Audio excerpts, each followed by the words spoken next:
Sahana Vavatu Sahanau Bhunaktu Sahavidyankaravavahai Tejasvinavadhitamastu ma vidvishavahai. Om Shanti Shanti Shanti. Om Shanno Mitra Sham Varunaha Shanno Bhavatvaryama Shanna Indro Bruhaspatihi Shanno Vishnururukramaha. Namo Brahmane Namaste Vayo Tvameva Pratyaksham Brahmasi Tvameva Pratyaksham Brahma Vadishyami Rutam Vadishyami Satyam Vadishyami Tanmamavatu Tadvaktaramavatu Avatu Mam Avatu Vaktaram. Om Shanti Shanti Shanti.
I would like to start with the question that Neeru asked yesterday, and that's a very pertinent question, right? What she said is that why are we attributing, we are saying that any ananda that everybody has anywhere in the world is, the source is the limitlessness of Atma. Okay, so then she says, but everything is from Atma, all the emotions are from Atma, so why don't we then also say that all the other, right, your anger is, the source is that limitlessness, anything, right, love, compassion, everything has a source which is limitlessness of Atma, and this is a fact, this is true, right? Why do we emphasize happiness from our standpoint as to what we are looking for? And in the case of other emotions, there is your added confusion, right? There is the seeker in you. When there is a jealousy, the seeker in you remains. There is an anger. When there is anger in you, the seeker in you is very much there. You are dissatisfied. Okay? So the fact is that in the experiential world, which corresponds to the nature of Atma, there is the most close to it is Ananda, because the seeker sought division dissolves for a given point in time. Okay, so therefore it represents something which is desirable, but the source is limitlessness of Atma. One thing that we have to see is logical. In fact, when we talked about Raso Vaisaha, okay, we did Raso Vaisaha, where we saw how it is so. Okay, that not only from the Brahman, without undergoing any change, the whole world has come about, but that all knowledge puts it all together and makes it possible for us to all have different experiences, which we saw. A sound can be very pleasing for one, the sound which is going on, the music that is going on in the village, okay, is giving that person a lot of pleasure and giving the sense of irritation to some other people. Okay, so that means the source is what? So everything, as I had said, with corresponding forms, some forms please somebody, like horror movie, whereas some forms, the same forms, displease somebody else. So entire rasa explains the fact that every experience and any emotion attached to any experience, the source is finally only limitlessness of the Atma. Okay?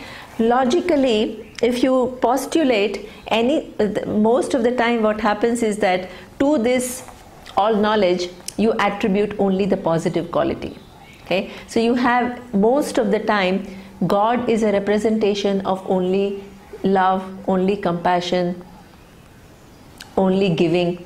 Okay? Then the question comes, but I also have anger, fear, sadness. So what is the source? So if you don't understand Ishvara as that which makes all these different emotions possible and itself is free from any one of them, okay, unless you have this picture, you will have to do what? Create one another entity which is the source of all the bad. So you have one entity which is source of all good, which is love and compassion, and then the other entity which is the source of all the things that you find undesirable. Then what is the thing? What is the problem with that? This entity is not all knowledge, all power. It's constantly fighting with another force. And where did that force come about? From where did it come about? So there are nothing matches. This is what we call samanvaya. Okay? Samanvaya means I am free to think whatever I want, but it doesn't hold logic. Okay? It doesn't hold any inquiry. It breaks down. If you postulate Ishvara as that which is both, then you can ask the question, how can it be simultaneously, right, jealous and not jealous? How can it be simultaneously love and hatred? So you have to understand Ishvara as that which is intrinsically free from both but makes both possible. Okay? And this is what really Bhagavad Gita, Upanishad, they constantly make you recognize this reality. And when I look at that, let us come back to anything that is said is not only internally consistent logically, but it also corresponds to what is. So when we look at the world, we see that all these emotions are happening where? At the level of your brain. Okay?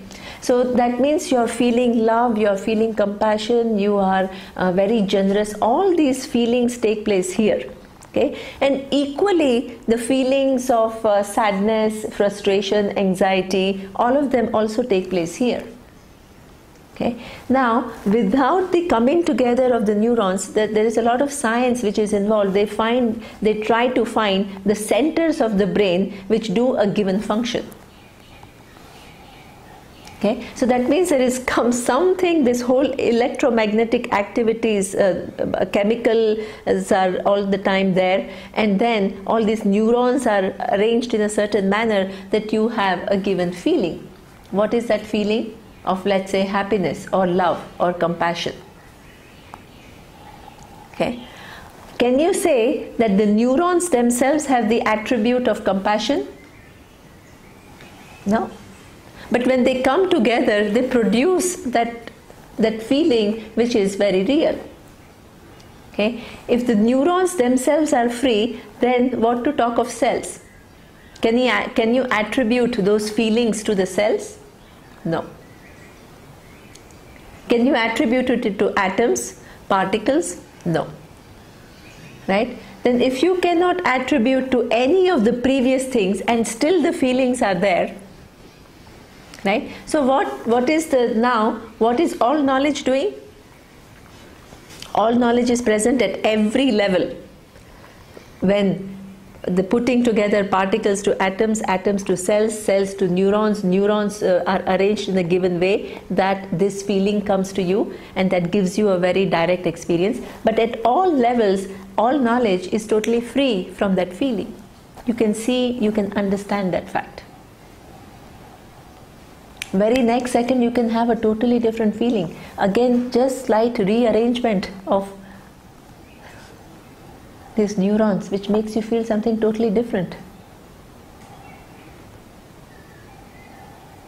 These permutations and combinations, this is what, like Maya, projecting one thing, blocking the other, projecting one thing, blocking the other. This is how each experience kind of keeps on changing. But the all knowledge is always free from what is experienced by us at this level. If all knowledge itself is free, then what to talk of the very truth of all knowledge, which is existence, consciousness, and limitless, which is limitless. Okay? So you have to, there is no other way that you are free to hold any other opinion, but no other opinion can hold logic, because it doesn't correspond to reality. Not because it is opposed to Advaita or it is opposed to Shankara. No. One thing we have to understand, that when we talk about that we are studying Shankara Bhashyam, right? So it's not that Shankara has created Advaita. No. Advaita is the vision of the Vedas. Upanishads talk about you being Brahman. Brahmavid apnoti param. It's written in Upanishad. It's not creation of Adi Shankaracharya. All Adi Shankaracharya is doing is capturing what is said in the Upanishads and defending his vision against all the other people who are looking at the Veda and having different ideas, showing them logically how it does not hold what they think, and also showing with reference to the reality which is present and making them see how it doesn't correspond to what is. And he is only considered to be a link. Advaita, it is not Shankara's Advaita. Advaita is the vision of Upanishads, and when we chant Sada Shiva Samarambham Shankaracharya Madhyamam Asmadacharya Paryantam Vande Guru Paramparam. Okay? Where is the starting point? The starting point is not Shankara. The whole knowledge has come from Ishvara in form of a fact. Sada Shiva, Lord Shiva. Lord Shiva, Surya showed in form of Dakshinamurti. The very form represents the whole vision. Then you have great scholars, in between link is Vyasa. Vyasa is absolutely brilliant. All these mantras that were just kind of orally transmitted, he codified them all and he made them into 4 different Vedas. And he also put Upanishads in each of the Veda. He is the author of Mahabharata, considered to be the author of Mahabharata, in which there is Bhagavad Gita. He has also done this brilliant work of Brahma Sutra. So Vyasa is held very high in esteem. And in that whole lineage, Adi Shankaracharya holds a very important place, because he wrote commentaries on all these Upanishads and Bhagavad Gita and Brahma Sutra. Brilliant piece of work. Okay. And then that lineage is continuing up to where? Asmadacharya Paryanta. Any teacher who claims that I have got something and I'm going to make you something that you are not already, is just taking you for a ride. Okay. The vision is, starting from the Upanishad to now, there is one reality about you, already an accomplished reality, that you are already free from every limitation that you have attributed on yourself. And the teacher, through using this highly analyzed, highly evolved methodology, uses the pramana through the words to make you see how it is so here and now. So the teacher that you have is a link to what? Sadashiva Samarambha, which starts from Lord Shiva. The teacher is not saying something, if it is a real teacher, is not just saying something out of their own mind. Okay? So this is how one has to look at the whole tradition of teaching. The facts are already present in all knowledge. The means of knowledge are also given by all knowledge. The teacher that comes to you is also in the design of that all knowledge Ishvara. Your capacity to understand, your effort, all is within the order of Ishvara. And there, Gayatri Mantra, that what is and what I see, there is a world of difference. Oh Lord, take my mind to see clearly what is. At every level I am confused at so many different levels. And I am not even aware of my confusion.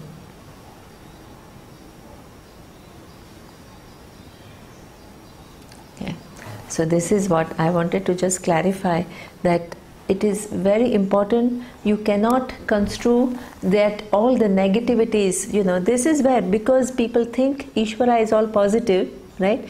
Then they say that it's all power and it's all knowledge, and still he brings about so much sadness in the universe. So people are confused, right? You have to, there is no way but to understand Ishvara clearly. No human mind can rest understanding wrongly or understanding it vaguely. The questions will remain. You may be lazy to not pursue those questions any further, but it doesn't take a very intelligent person to see all these contradictions. Okay? Because people see contradictions, therefore they become in fact irreligious if they are not explained the proper meaning. They find, what is all this? They are making you believe all these funny things. So you have to make them see things correctly. Okay? So that was a very good point. So I just wanted to elaborate on that. Can you very simply just say that the feelings and emotions and all that we experience, just they're part of the order, and the order goes back to the source. So it's either way, anger, sadness, happiness, it all goes back to the source because it's also part of the order. Yes, absolutely. Yeah. What you feel at any given point in time is very much part of the order. Right? But you also have the capacity to kind of make yourself wiser, so you are not caught by these feelings. That is also part of the order, right? So both have to be mentioned together. Otherwise you have this whole tendency of, oh okay, everything is in order means what, you sit back and not do anything. So that every time we mention the order, we emphasize both aspects, because at any given point in time your prarabdha and your purushartha are working together. Okay. Now, yesterday we talked about the three types of fears, right? Because here it is said that the one who understands the reality is totally free from fear. Okay. We saw abhayam pratishtam vindate. So in order to understand that what kind of fears are there, we have to understand, and we have to be nuanced in our understanding of fears. Okay. So we talked about three different types of fears. One is what we call a psychological fear, which is a result of your own build-up of a given situation. Things have not happened and you imagine them to happen and you suffer, and you make everybody else suffer as a result because you operate from that fear. The other fear that we talked about is what we call about certain situational fear. Okay? In the sense that the death is a fact and no human being is designed in a way that there is fear of mortality. Okay? You are going to go, people who are loved by you are going to go. That is a source of fear. But that's not something which is a psychological fear which is only confined to you. It is commonly expressed, that is one source which is expressed by everyone. Okay? And then you have, in case of an emergency, So which is what we call instinctual fear, where somebody comes to you, okay, with a knife, or there is a snake. Immediately there is this, your neurons are kind of giving you signals to run away. Okay, so that is what we call at that instinct. You have not contemplated, oh yeah, that every time snake can pass. You have not really thought about it. A situation brings that fear to you at that given point in time. Okay, now let us look at, these are the three common fears that everybody suffers from. Now let us look at the wise person. What happens to the wise person? Abhayam pratishtam vindate. Okay, there is a fearlessness. But that fearlessness we have to understand properly, right? So one is from the standpoint of the vision of the wise person. What he understands.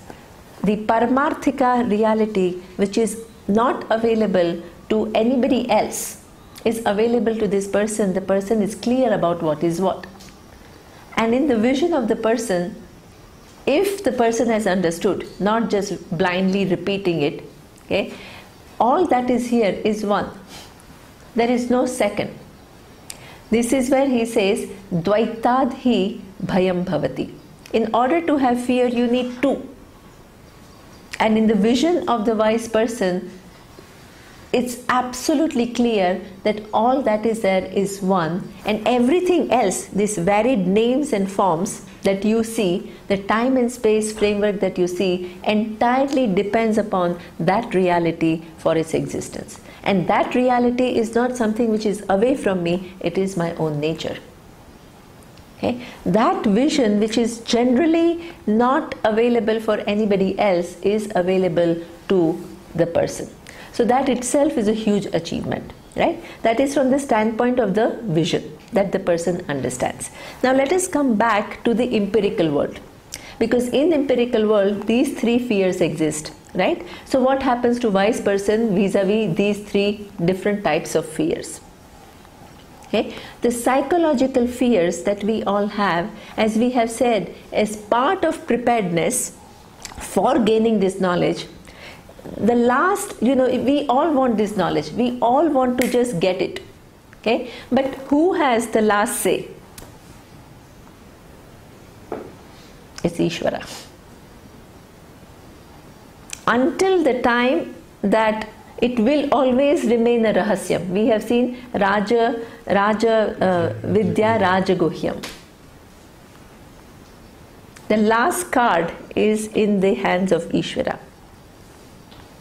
What you will understand at what given point in time, okay, how clearly, all this is all a function of your effort and certain causes, unknown causes. Okay. So therefore, this is something that until you have worked on your psychological fears, right? Psychological fears means what? You are distorting things. A mind which is distorting in nature, when the words come to that mind, they distort. In simple things, if I distort, in big things, in subtler things, in more refined things, I will naturally distort. Okay? So, as a preparation to gain the knowledge, the psychological fears are looked into, not ignored, looked into and addressed. It's not like anybody just happens, oh yeah, I just came. No, everybody, somebody more, somebody less. The traumas or the feelings that we suffer from maybe varying in degrees, but nobody can bypass that. Human birth means punya papa. Punya papa means pleasant, unpleasant situations. Pleasant and unpleasant situations means it leaves an impact on me. And the impact is in form of, it's profound impact. It's not just a one-time impact. It creates certain orientation, way of looking at the world for me. Unless I detect it and correct it, it is not going to go, because it follows order. Okay? So that work of addressing psychological fears and not hiding behind the vision of Vedanta as, oh, I'm limitless. If that is not done, Ishvara, that veil still remains. Okay. So for the wise person, as a preparation for that knowledge, psychological fears are addressed and taken care of. What happens with reference to situational fears? With reference to the mortality that fear for which we all suffer from? Okay. That particular mortality as a problem is solved through knowledge, right? I understand I have never taken birth, I am not subject to death. Okay? That is something which is clearly understood. Something which is a source of fear for everyone is no longer as much a source of fear for the wise person, because the framework from which the wise person looks at any given situation is much broader than any normal person. Okay. So that is also corrected. Intensity of sadness. It doesn't mean that the person will just have no sadness or no fear at all. That's not true. But the intensity will be a huge difference, because the framework, as you begin to improve your understanding of things, right?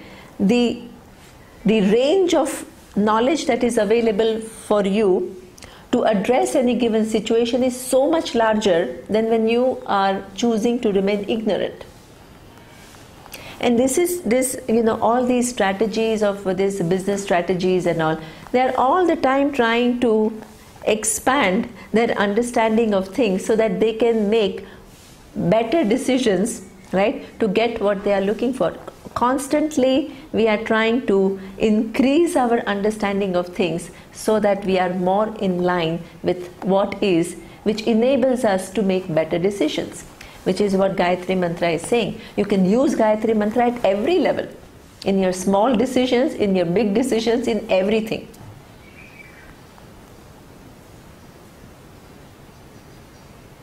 Okay. So this is what Surya was saying is interesting. For a 10-year-old boy, Swamiji doesn't say that you only ask for moksha. He still has a long life to live. And he said you can ask everything, and you can also ask for the biggest. Do everything. Okay. So these kind of fears are also, these situational fears are, the person has great mastery over. Doesn't mean that there is never going to be a thought in the mind, because the mind is largely programmed and you don't know what next thought is going to be. For the wise person, that remains the same. You don't know what your next thought is going to be, but it is the identification with the thought and building up on that given thought, that tendency is checked, because the knowledge is much more than, so you don't totally identify with any given thought. Okay. So that situational fear is also, there is certain mastery over it, and then there is something which is instinctual fear. That is something which is part of human programming. It's part of the human survival system. Okay.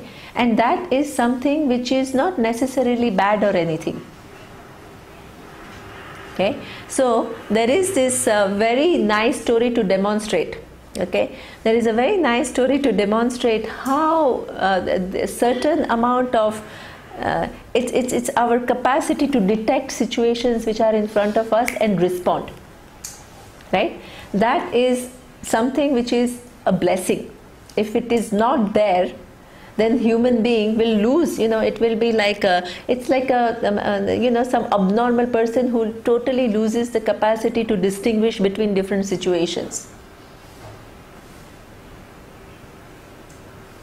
Okay. So a story is given that a king had two scholars who were coming to him and teaching him. Okay. So the one scholar is Dvaitin. Dvaitin is the person who is thinking about duality as a philosophy. right? And the other one is Advaitin, which is talking about oneness. So the Advaitin is talking about, you are you, the world is something else other than you, and the cause is something which is away from you. So this is a normal framework from which you operate. You don't need a philosophy. It's already your understanding, right? So the king used to go to sleep because that was totally non-challenging. Okay, but the Advaitin was capturing his fascination, because it went contrary to what he perceived, but he saw a lot of logic. So he was listening to the Advaitin very carefully. So this Dvaitin scholar got very jealous. He says, in my classes this king sleeps, and in this Advaitin class the king is very attentive and he's trying to listen and trying to figure out, because it's like a challenge. Okay, so then there is always some kind of a rivalry. And the Advaitin doesn't, it's okay, that's part of the world, part of the game. Then they all go on a trip to the forest. And they are all going, the king is going with these two scholars who are his teachers, Dvaitin and Advaitin. Then, Advaitin is the person who is alert, right? Quite alive. So what happens is that they hear a given noise. So that noise he recognized as the noise of a wild elephant, which was very close. Okay. What did this Advaita scholar do?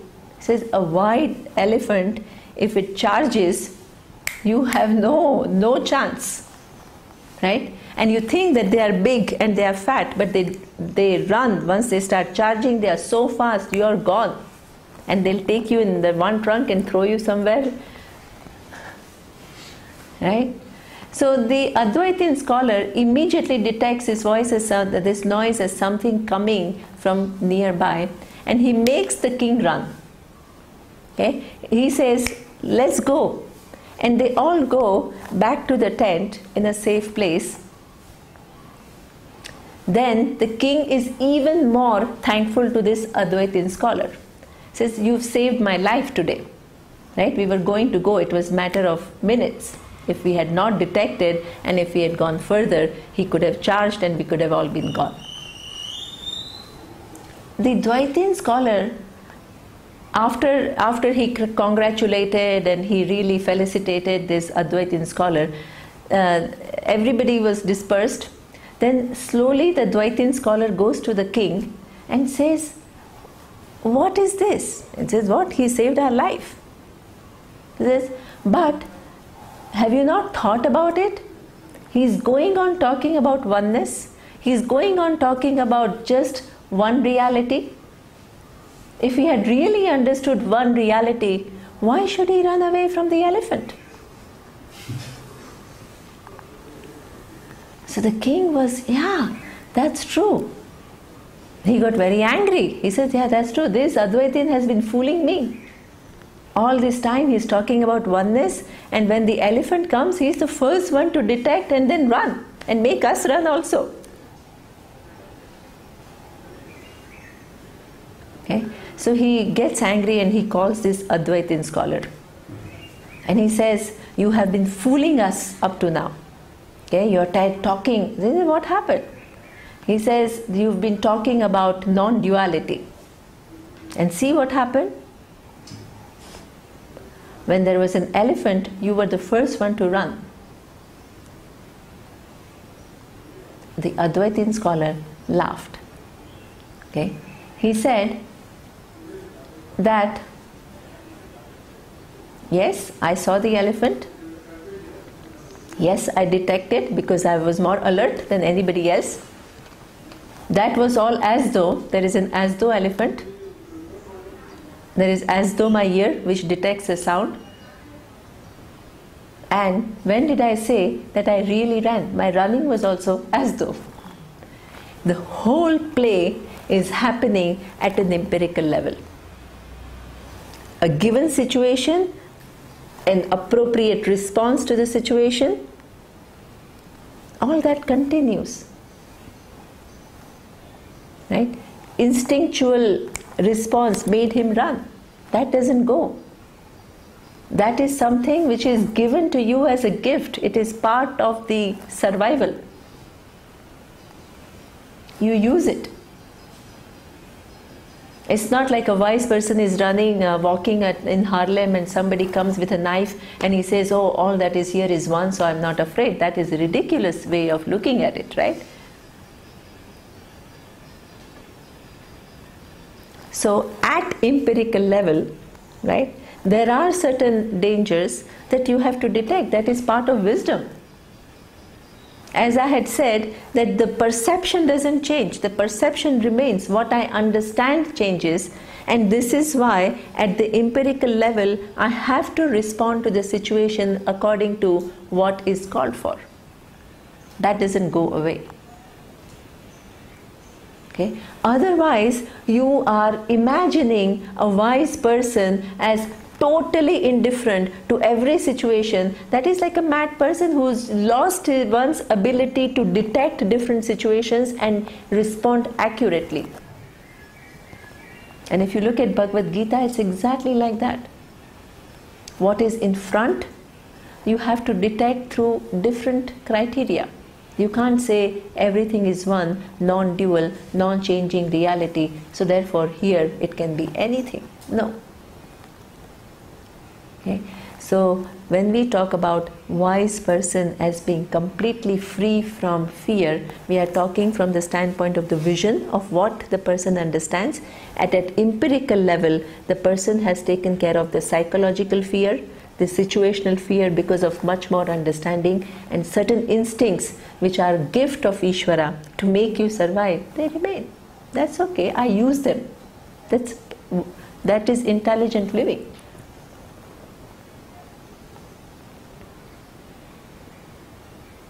Okay, so this is what we say, abhayam pratishtham vindate.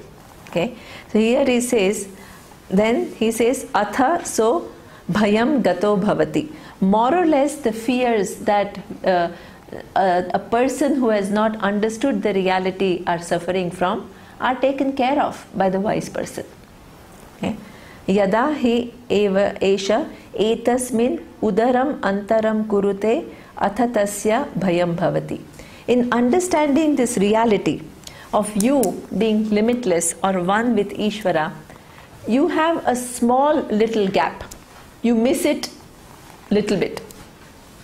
Then fear is inevitable. Okay? How can you have... He says, in understanding this reality, which is your own limitlessness, if you make a small udaram antaram kurute, small mistake, right, which doesn't correspond to what is, how can we do that? One way of doing it is that we just go by what we think, or we can, which is already, I take myself to be this infinitesimally small entity in this vast universe. That is already, what is the distance between that entity and the limitlessness? What is the distance? If you make a mistake with reference to who you are, the distance is infinite. What is the loss? Infinite loss. Okay? Or you can stick to one philosophy. You can stick to one philosophy. They are great scholars. They think about life, but they still conclude that you are different from the cause. You have, just in terms of, to give you a glimpse, because Nirav talked about it, Sankhya philosophy. Okay? So there is Prakriti and then there is Purusha. Okay? So that is, they are all looking into Vedas. But there is Purusha, which is equivalent to our Brahman, and there is Prakriti, which is Trigunatmika Prakriti, Satya, Rajas and Tamas. But they are two considered to be parallel realities. One is Purusha and one is Prakriti. Right? And the whole knowledge is that your body and all belongs to Prakriti. And who are you? You are this Purusha.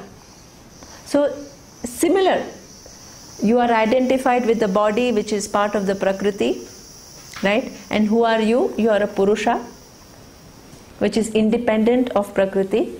But where is the distance? The distance, if Purusha is one thing which is totally independent of Prakriti, Prakriti consists of all the bodies, all the minds, all the physical universe. And if Purusha is totally separate from it, what kind of Purusha is that?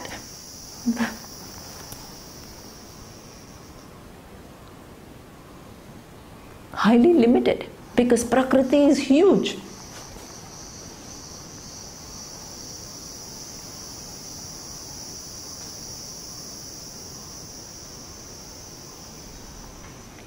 Plus, according to them, there is only each Purusha is separate from the other. So my consciousness, which is everybody is a pocket of consciousness. So I have to see myself as independent of the body, mind, sense complex. I am this Purusha.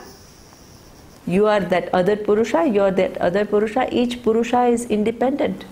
So each Purusha is not only separate from Prakriti, which is infinitely big, but also separate from other Purushas. So what have you got? You are looking into the Veda. Your vision is so far away from what is intended to be conveyed by the Shruti. Udaram antaram kurute. You make one mistake in understanding what is, and you create your own concept of what is, using the same terminologies of Prakriti, Purusha, all of that, okay? But you have missed. What is your loss? When you miss the infinite, you missed everything. From a simple person who just thinks oneself to be one individual, to this great philosopher of Sankhya, is there any difference in the gap between infinite and finite?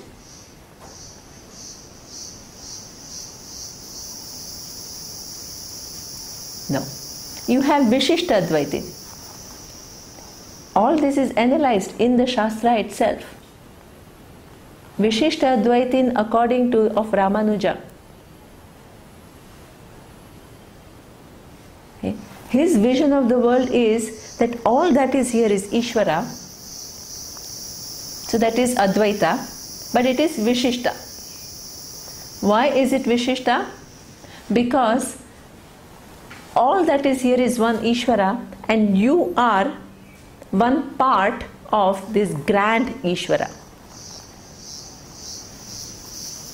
Ishvara is the total and you are the individual. And this is the absolute reality. Seems again very close to Vedanta, but it is infinitely far from Vedanta. Why? Because we agree, of course there is a difference between individual and total at an empirical level. We don't disagree there. Okay? But the empirical level is the truth. We don't agree. That is absolute level, Paramarthika. From that standpoint, there is no difference whatsoever. Okay? As Surya was using the analogy of ocean and wave, Vishishta Advaita ends at ocean is the large entity and wave is one part.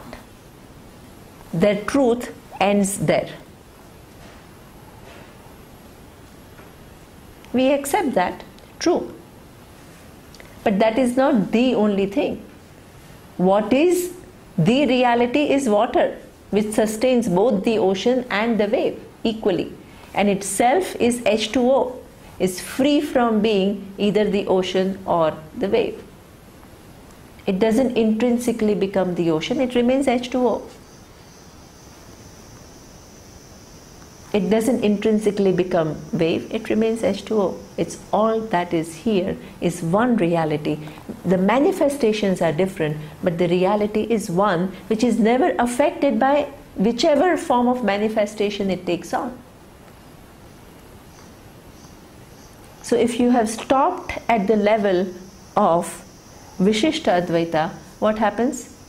Before you thought that you are one entity, now you have become what? An adjective to Ishvara.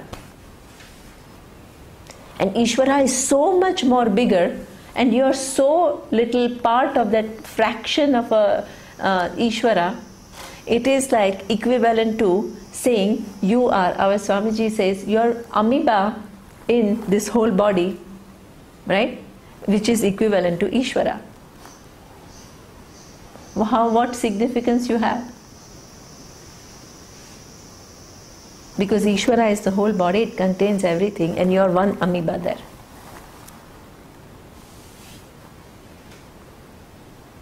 Okay? That's not the vision. The vision is Brahmavid apnoti param. Okay? Anandamaya kosha Brahma puchham pratishta. Tasmat etasmat atmanaha akasha sambhudaha. From that Brahman, which is this Atma, Akasha has come about. Okay? So in this understanding, if you make a slight difference, whether out of your own so-called rational thinking or out of these big philosophies, Sankhya, Vaisheshika, Nyayayika, Vishishta Advaita, sounds all very big. But if you miss this, the loss is infinite. And then there is no way to get rid of your bhayam. Anytime there is Dvaita, bhaya remains. Okay? The reality has to be understood as it is. So this is what it says. Etasmin udaramantaram kurute athatasya bhayam bhavati tatveyam bhayam vidusho amanvanasya tadapyesha shloko bhavati. To explain the so-called the kind of fearlessness that the person gains, this is the shloka. Okay, but the shloka is very interesting. It says, let us read the shloka, then we'll see what it means. Okay, it says, Bhishasmat vataf pavate bhisho deti suryaha bhishasmat agnischendrascha mrutyur dhavati panchama iti. Okay, so here he says, this is very interesting way of presenting it. He says, Vataf pavate. Okay, the wind blows. From what? The fear of Brahman.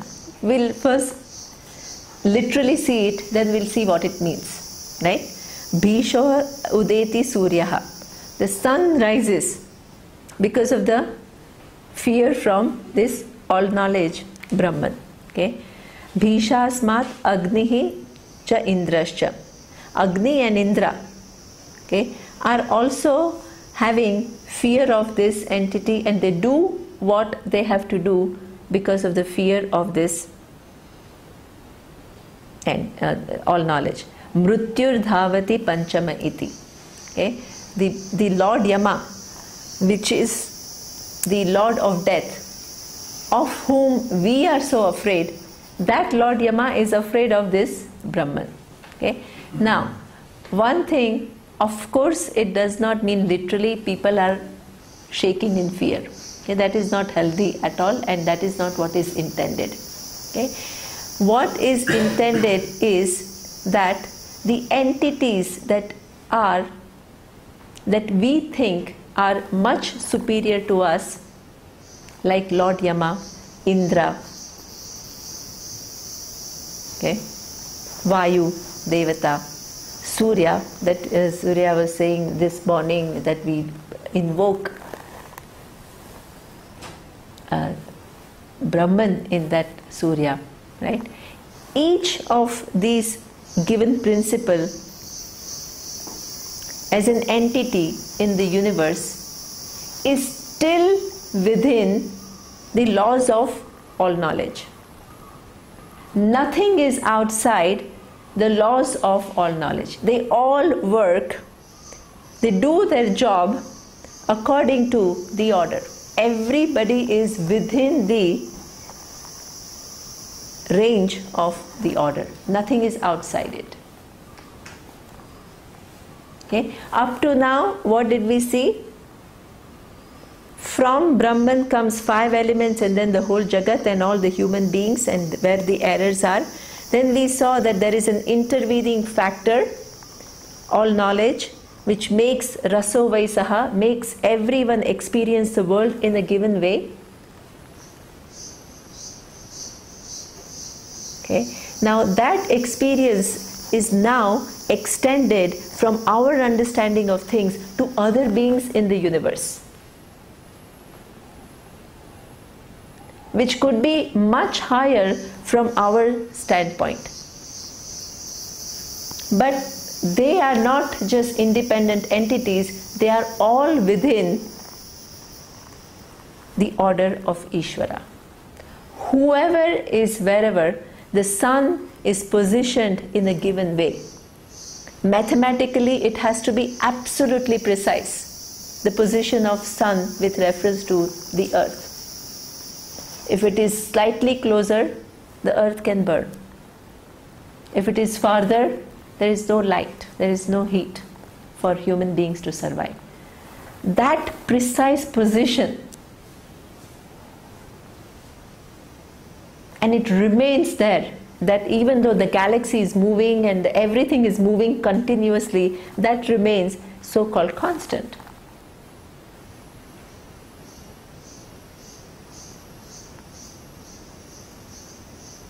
And the fact that what he was saying, that there is a gravitational force which enables each one to move in a way that there is no collision. But at quantum level, which is the truth of this thing, the gravitational force doesn't work. My God, amazing universe.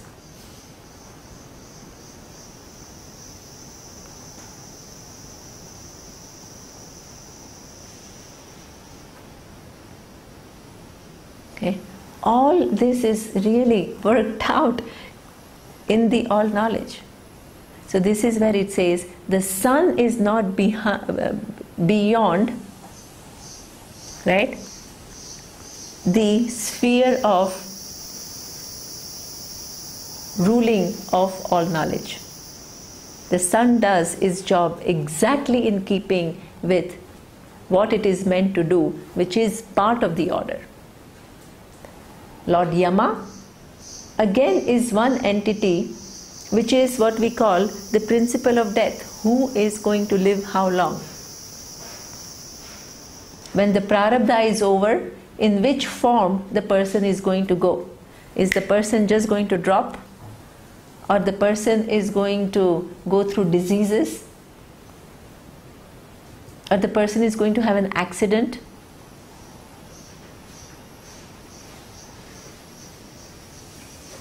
You know, there are Tibetans who meditate for years to have a peaceful death, because that is considered to be one of the biggest achievements.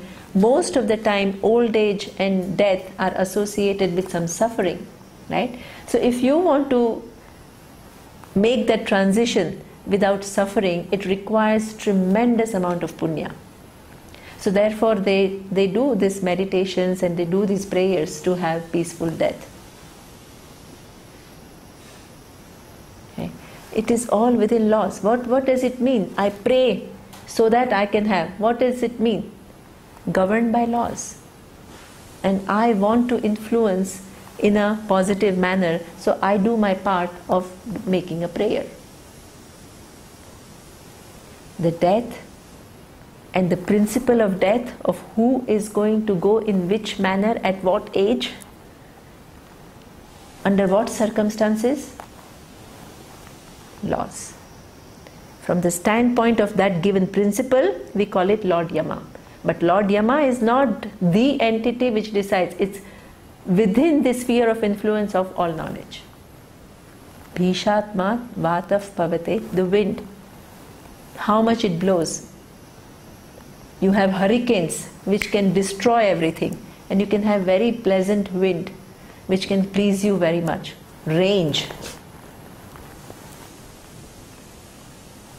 What decides?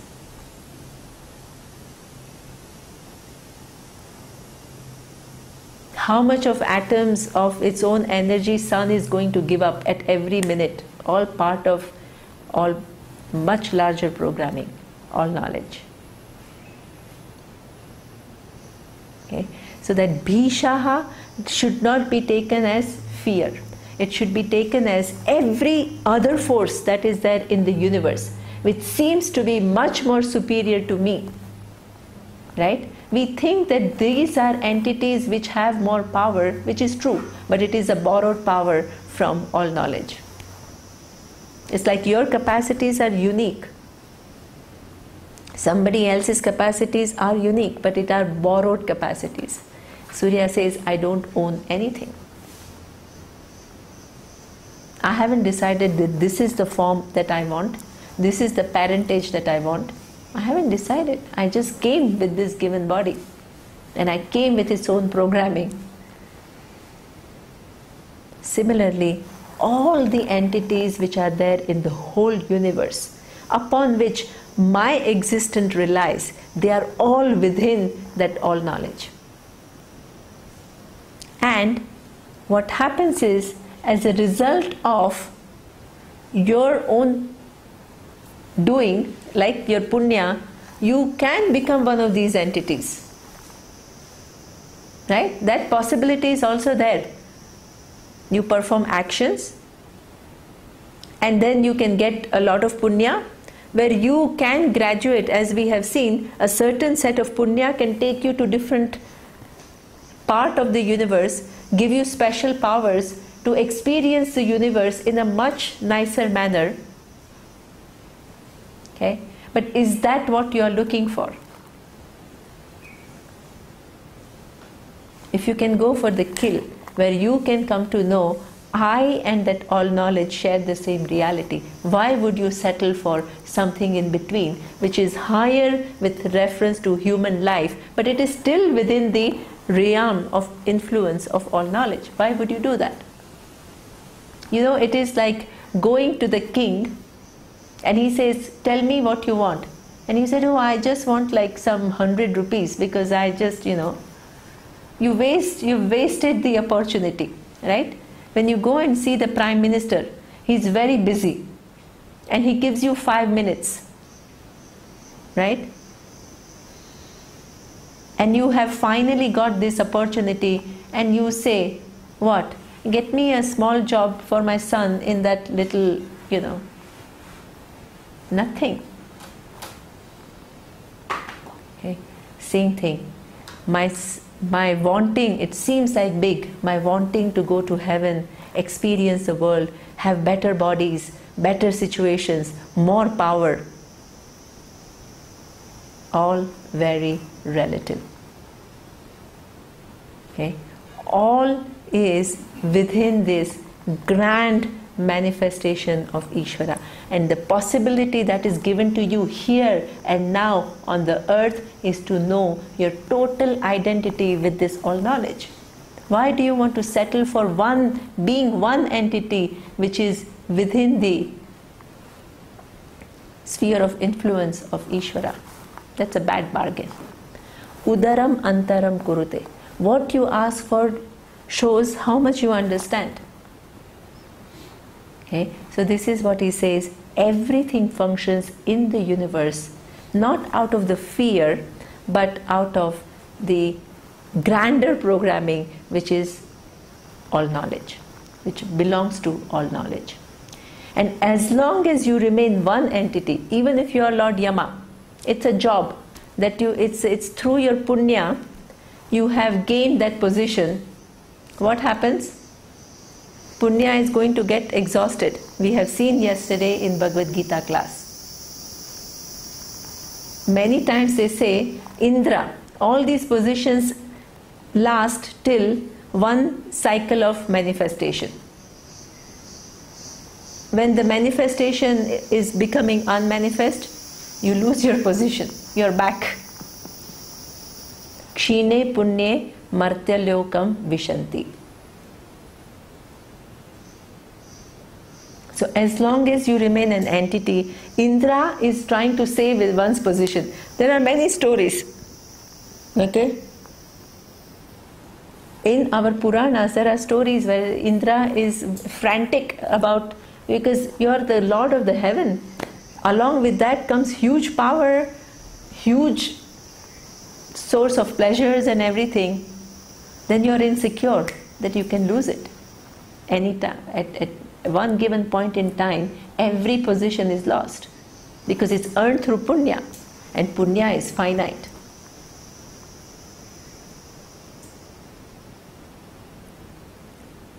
Okay? This is why when this ritual of sannyasa is so significant. At the time of sannyasa, this is a fact, you declare to the sun, you declare to the moon, you declare to all the devatas, Indra, and you say, I am a non-competing entity now. I am not interested in any of your positions. Because as a human being, you can earn enough punya to get those positions. I am not interested. Neither I am interested in anything in this world other than the knowledge. The only thing that I am looking for is knowing the truth of the whole universe. And I am not interested in, as an entity, traveling somewhere, experiencing the world better, in a better condition. This is the ritual which is performed today. Okay?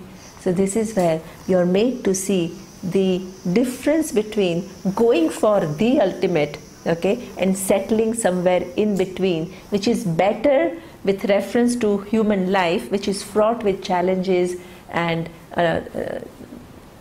many unwanted situations, but you have not sought.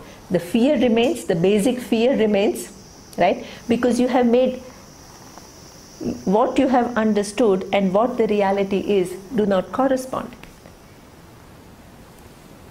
And the way the universe is designed, until you have solved the problem of happiness will not go, searching for happiness will not go, searching for solution to your sadness, searching for solution to get rid of your sadness, your fears will not go totally.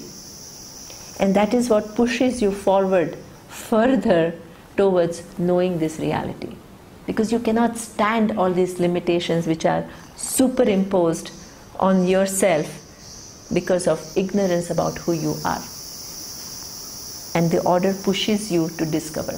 Whether you take that opportunity or not, it's in your hand. But that opportunity is given. Okay. So now this section of Bhisha ends, and then the second thing that now what you want to avoid is fear, and only the person who has solved the problem can avoid the fear totally. Otherwise everybody remains an entity, and as long as you are a given entity in the creation, there is no way to avoid fear. Right? Now the Ananda that we are all searching for, okay, what is the position of wise person with reference to the happiness vis-a-vis all these different entities that are there in the universe? Okay, how do you compare the wise person vis-a-vis all these other entities in terms of Ananda? That is the last thing that we will see in the next class. Om Purnamadav Purnamidam Purnat Purnamudachyate Purnasya Purnamadaya Purnameva Vashishyate. Om Shanti Shanti Shanti. Om Shri Gurubhyo Namaha. Harihi Om.